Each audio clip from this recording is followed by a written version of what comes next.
Have you ever felt like you already knew something, even though you were learning it for the first time? Or perhaps you've had a moment of clarity where a deep truth suddenly felt familiar, as if it had always been a part of you? This phenomenon is at the heart of an ancient idea. Anonymous memory is knowledge. It's the belief that true wisdom isn't something we acquire from the outside, but something we remember from within. And no one explored this idea more deeply than the ancient Greek philosopher and mathematician Pythagoras. Today, we're going to dive into the fascinating world of Pythagoras, his teachings, and the secrets of memory and knowledge. We'll explore how Pythagoras believed that the soul carries wisdom from past lives, how memory is the key to unlocking this knowledge, and how we can apply these ancient ideas to our modern lives. So, let's begin this journey into the mysteries of the mind and soul. Pythagoras is best remembered for the Pythagorean theorem, a cornerstone of geometry. However, his legacy extends far beyond mathematics. He was a philosopher, mystic, and the founder of Pythagoreanism, a spiritual and philosophical movement that wove together the threads of mathematics, music, ethics, and metaphysics. Born around 570 BCE on the island of Samos, Greece, Pythagoras was a seeker of wisdom from an early age. His quest for knowledge took him to the far corners of the known world, Egypt, Babylon, and perhaps even India, where he studied with priests, scholars, and mystics, absorbing their teachings and integrating them into his own philosophical framework. Eventually, Pythagoras settled in Croton, a vibrant city in southern Italy, where he founded a school that was part academy, part spiritual community. This school attracted followers from diverse walks of life, united by their dedication to the study of mathematics, music, philosophy, and the pursuit of inner harmony. For Pythagoras, these disciplines were not separate. They were interconnected expressions of the same cosmic order. The philosophy of numbers and harmony. Central to Pythagoras' worldview was the belief that numbers governed the universe. He saw mathematical relationships as the foundation of all existence, manifesting in the harmony of music, the structure of the cosmos, and the rhythms of nature. The Pythagorean discovery of the musical intervals, for instance, demonstrated how simple ratios, such as 2 to 1 or 3 to 2, could produce harmonious sounds, linking the abstract world of numbers with the tangible beauty of music. Pythagoras extended this principle of harmony to the soul, which he believed was immortal and subject to a cycle of reincarnation. For him, life's ultimate purpose was to purify the soul, liberating it from the cycle of rebirth and enabling it to return to its divine origins. This purification involved aligning oneself with the universal order through virtuous living, intellectual inquiry, and contemplation of eternal truths. A cornerstone of Pythagoras' teachings was the idea that knowledge is memory. This concept is rooted in his belief that the soul is eternal and carries within it the accumulated wisdom of countless past lives. This anonymous memory is not tied to our current identity or personal experiences. Rather, it belongs to the timeless essence of the soul. While we may not consciously recall the details of these past lives, the wisdom they imparted is woven into our being, waiting to be rediscovered through introspection, study, and spiritual practice. To Pythagoras, learning was not the acquisition of new information, but the recollection of forgotten truths. By purifying the soul and turning inward, one could access this hidden reservoir of wisdom, unlocking the mysteries of the universe and the self. This perspective shaped the practices of his school, where meditation, music, and mathematics were used as tools to awaken the soul's dormant knowledge. Pythagoras' influence endured long after his death. His teachings inspired a rich tradition of Pythagorean thought, which deeply influenced later philosophers such as Plato and Aristotle. The idea of a universe governed by mathematical principles laid the groundwork for modern science, while his vision of harmony and the interconnectedness of all things continues to resonate in contemporary philosophy and spirituality. Pythagoras taught that learning isn't about acquiring new information, but about remembering what the soul already knows. This concept was later expanded by philosophers like Plato, who called it anamnesis, or the process of recollection. In Plato's dialogue Menon, Socrates illustrates his theory of anamnesis, the idea that learning is, in essence, a process of recollection. To demonstrate this, Socrates engages a young, uneducated slave boy in a geometry exercise. Starting with a simple question about the dimensions of a square, Socrates leads the boy, step by step, towards solving a seemingly complex problem: how to construct a square with an area double that of a given square. Initially, the boy confidently gives incorrect answers, showing his lack of formal training. However, through Socrates' method of questioning, known as the Elenchus or Socratic method, the boy gradually arrives at the correct solution. Socrates does not provide the answer outright. Instead, he asks probing questions that guide the boy to reason through the problem himself. This process reveals a deeper truth, Socrates argues.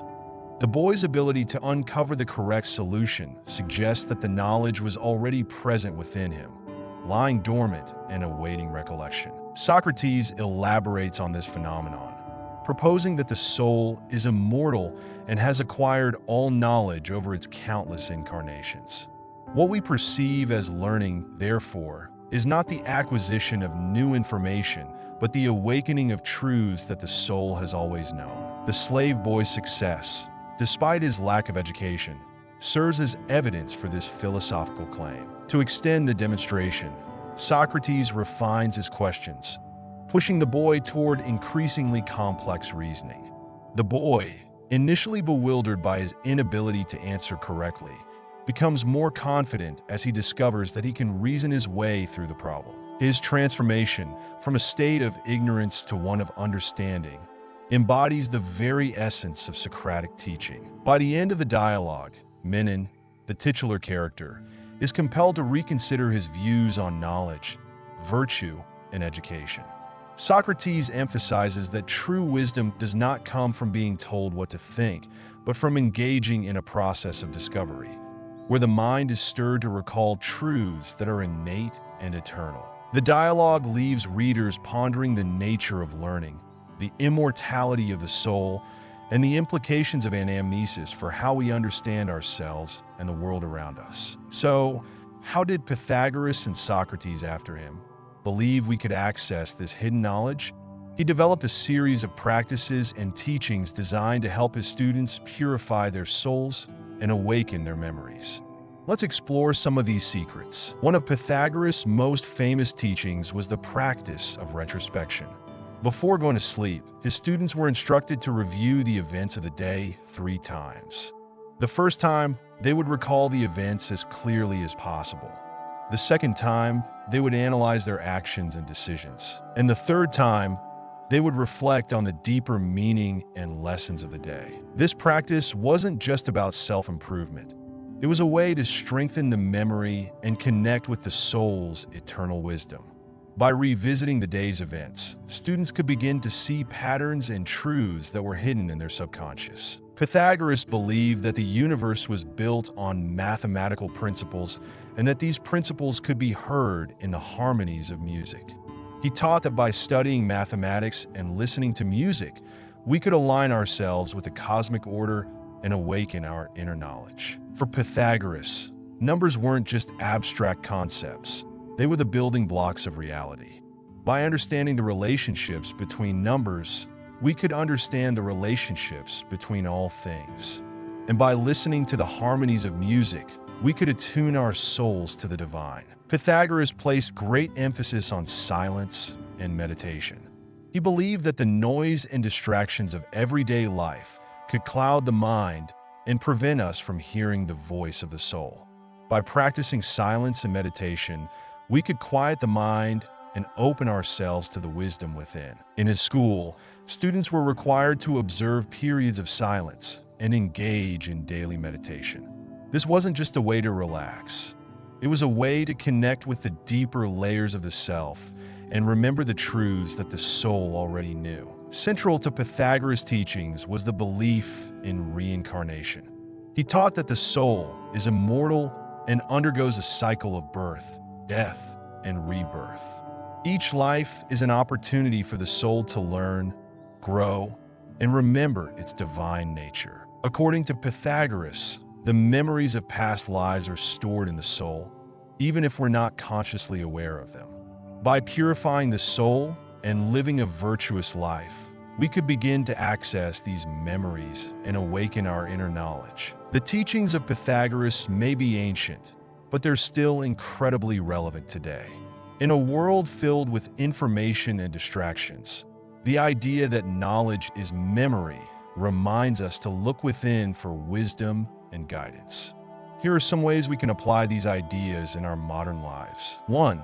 Practice daily reflection. Just as Pythagoras encouraged his students to review their day, we can benefit from taking a few minutes each evening to reflect on our experiences. What did we learn? How do we grow? What patterns or truths are emerging in our lives? By practicing daily reflection, we can strengthen our memory and deepen our self-awareness. 2. Study the patterns of life. Pythagoras believed that the universe is governed by patterns and harmonies. We can apply this idea by paying attention to the patterns in our own lives. What cycles or rhythms do we notice? How do our actions and decisions align with the greater order of things?